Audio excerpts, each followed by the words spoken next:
I'm Shepard Smith. This is Studio B. It's the bottom of the hour. The government surveillance controversy could mean big business for some crafty entrepreneurs. App developers are now putting out smartphone software which they claim can help folks hide from the government's prying eyes. David Lee Miller has this live from New York City. Are these apps getting popular all of a sudden?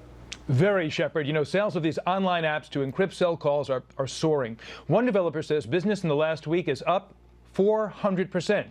There are now at least half a dozen companies such as Silent Circle and Secrypt that are selling apps that make it difficult, if not impossible, for the government or anyone else for that matter, to monitor your private communication. The contents of the calls are scrambled using downloadable proprietary software that must be on both phones taking part in the conversation. The encryption and the service that we run, literally it would take, and this is under the government's own data, it would take all of the world's supercomputers put together 44 years to break the encryption of one message.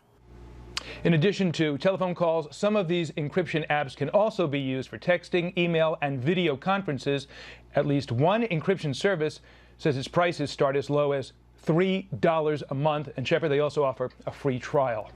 You can see, though, David Lee, how this could get into the wrong hands, and that would not be good. Very easily. In fact, Shepard, anyone can buy these apps online. Developers say that the data on calls is destroyed. Billing information is one of the few things that is kept on file, but even that might be difficult for law enforcement to obtain. Two of the companies that we contacted said they are purposely based outside of the U.S. All of our developers are based in South Africa. So we aren't subject to the laws of the United States or the Patriot Act or the various other legislation here, but we do have an interest to make sure our app is properly used. While the use of encryption apps might be an obstacle for U.S. law enforcement, there is still a pretty good chance that Big Brother is listening. One way around it is for law enforcement to hack into the user's phone using spyware that monitors all communications.